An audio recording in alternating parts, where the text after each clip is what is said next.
그래요. 주임 신부님께서 오늘 좀 일정이 있으셔가지고 제가 대신 진도를 나가게 됐습니다. 이제 영상으로 그래도 남겨놓으니까 지난 시간에 주임 신부님께서 어떤 얘기를 하셨는가를 예습을 하고 이렇게 진행을 할 수 있어서 참 좋은 세상에 살고 있구나라고 생각이 들고 있습니다. 지난 시간에는 우리가 성모님을 왜 공경하는가에 대해서 지금 주임 신부님이 적어 놓으신 거에 4장의 성모님 공경의 의미 이렇게 돼 있어요. 공경하는 거에 대해서 알아봤죠. 그러니까 우리는 성모님께 이제 성인들에 대한 공경들 가운데에서 성인들 중에서 가장 으뜸으로서 이제 성모님을 모시기 때문에 가장 높은 공경을 드린다 해서 무슨 지례를 드린다 그래요?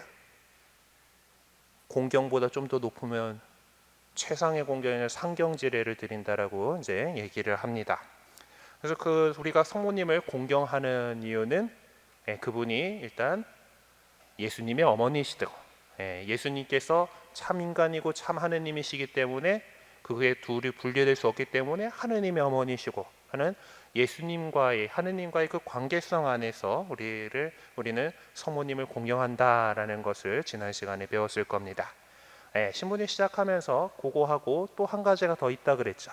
우리가 성모님을 공경하는 이유, 그냥 단지 예수님의 어머니여서만이 아니라 그분이 바로 그분의 삶 자체가 그리스도인으로서 그리스도를 따르는 제자로서 가장 탁월한 모범을 보여주셨기 때문이다라는 겁니다. 바티칸의 성 베드로 대성전에 가면은 이런 성상이 있습니다. 미켈란젤로가 조각한 피에타라고 하는 성상이죠. 워낙 유명한 성상이라서 다들 아실 거예요, 그렇죠? 이 피에타라는 작품에는 이 조각상에 좀 일화가 있습니다. 피에타상은 미켈란젤로의 좀 초기 시절 작품에 해당합니다. 하여튼 피에타에 대한 그 조각 성상의 제작 의뢰를 받고서 이제 미켈란젤로는 준비를 해야 되니까 어떻게 이것을 만들어 나갈까 하고 막 고민을 했어요. 십자가에서 내린 예수님을 받아 안으신 장면을 조각을 해달라는 건데 이 장면은 사실 성경에 직접적으로 표현되진 않습니다. 복음 말씀에 십자가 곁에 성모님께서 계셨다라는 정도의 정보만 전해주지 그때 성모님께서 뭐 이제 아드님의 시신을 끌어안으시고 뭐 우셨는지 뭐 말없이 바라보셨는지 뭐 그런 내용이 하나도 없어요. 그냥 거기 계셨다.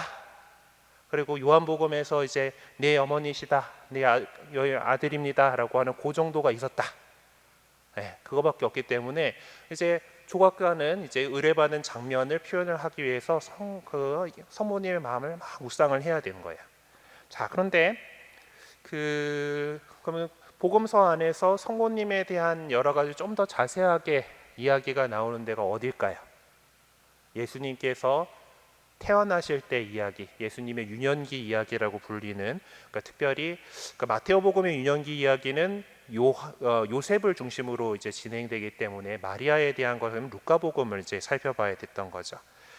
그래서 미켈란젤로는 이제 유년기 이야기에서 성모님께서 예수님을 잉태하시는 그 장면에 주목하게 됩니다. 그리고 그 안에서 성모님에서 그 천사가 이제 성령으로 잉태하시리라는 그 말씀에 그 아렘에 성모님께서 이렇게 대답하시는 장면이 나오죠. 말씀하신 대로 저에게 이루어지기를 바랍니다라고 이렇게 말씀하십니다. 그 말씀과 이제 그 부분을 묵상하면서 미켈란젤로는 이제 십자가에서 내려지신 예수님의 시신을 안으신 성모님께서 어떤 마음이셨을까를 생각했다라고 그래요. 그 대목에서 십자가에서 사랑하는 아들의 죽음을 바라봐야 했던 성모님의 마음에 대해서 묵상하게 되었고, 그때 그는 침묵으로 아들의 죽음을 바라보는 성모님의 눈빛을 오히려 말씀하신 대로 저에게 이루어지시길 바랍니다라는 잉태되신 그 순간에 대한 그 묵상에서 이제 느끼게 되었다라고 합니다. 미켈란젤로는 성모님의 침묵 속에서 예수님께서 죽는 순간 성모님은 내 뜻은 아들이 이렇게 죽지 않는 것을 바라는 거지만은 그러나 주님의 뜻은 나와 다르기 때문에 그대로 받아들여야겠다라고 하는 그 고백이 담겨 있다라는 것을 느꼈고 그것을 이렇게 작품으로 표현을 한 것입니다.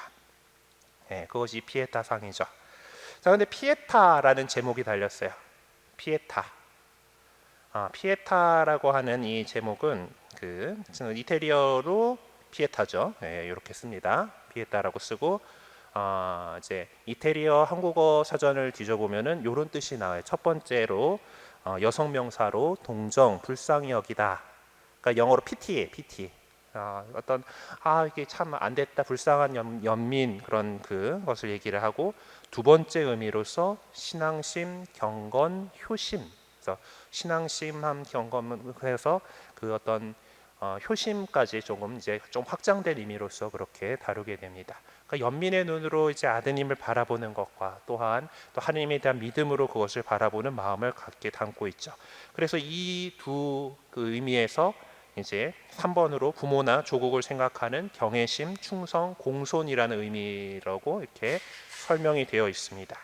그러니까 즉 이 피에타라고 하는 말은 이제 바로 믿음, 충실성을 뜻한다라고 이렇게 할 수가 있습니다.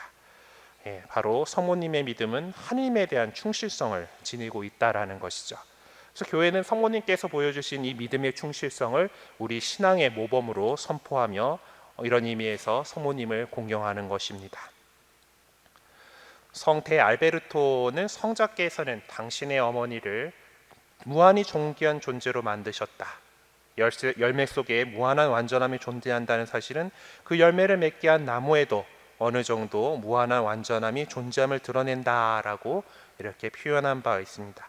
그러니까 좋은 나무니까 좋은 열매가 나왔다라는 거고, 그렇기 때문에 성모님께서 갖고 계시던 무한한 이런 거는 하느님의 영역이기 때문에 그것이 완전히 성모님이 더 이렇게 뛰어나다라든가 이렇게 얘기할 수는 없지만은 그 완전함, 무한한 완전함의 어떤 어느 정도 일정 부분이 그 나무에 있었다라고, 성모님께 그것을 만연해 주셨고, 그것이 우리 신앙인들에게 모범이 되기 때문에 우리가 성모님을 공경한다라고 이야기를 하는 거죠. 그래서 사실 우리는 성모님의 삶 속에서 예수님을 따르는 삶의 가장 중요한 부분들, 그리고 어느 제자들보다도 가장 예수님과 오랜 시간을 함께 하셨던 그 가장 첫 번째 제자고, 가장 뛰어난 제자가 바로 성모님이시기 때문에 그 성모님의 삶을 보아서 우리가 성모님을 공경한다라는 것을 얘기하는 거죠. 그래서 마지막으로 성모님에 대한 성 에프레임의 기도를 함께 묵상해 보려고 합니다. 정말 잘 표현한 기도이기 때문에 함께 잘 들어보셨으면 좋겠어요. 오 주님, 우리가 당신 어머님을 어떻게 불러 모셔야 할까요? 처녀라고 부르면 한 아이가 일어나고 유부녀라고 부르면 한 여인이 일어서는데, 그런데 그분은 처녀이면서 남편이 있으셨죠. 오 주님, 당신에게 마리아는 누구십니까? 분명히 그분만이 당신의 어머니이십니다. 그런데 또한 그분은 당신의 누이요 친구이시지요. 온 교회와 함께 그분은 당신의 연인이요 당신에게 모든 것입니다. 당신이 오시기 전에 그분은 당신과 약혼하셨고, 성령이 당신을 데려왔을 때 당신을 잉태하셨습니다. 당신이 태어나실 때 그분은 당신의 어머니가 되셨고, 당신이 설교하실 때 첫 제자가 되셨습니다. 남자를 모르는 몸으로 그분은 당신을 가지셨고, 당신에게 먹일 젖을 가슴에서 생산하셨습니다.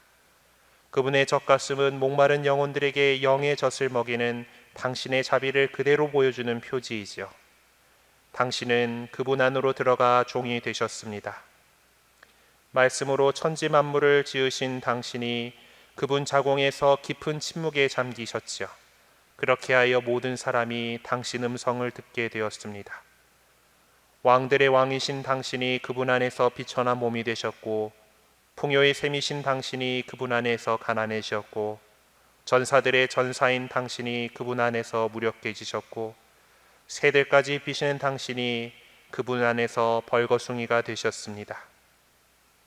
그래서 당신은 비천한 자들을 들어 올릴 수 있고, 굶주린 자들을 배불리 먹일 수 있고, 힘없는 자들을 힘있게 할 수 있고, 헐벗은 자들을 입힐 수 있으십니다.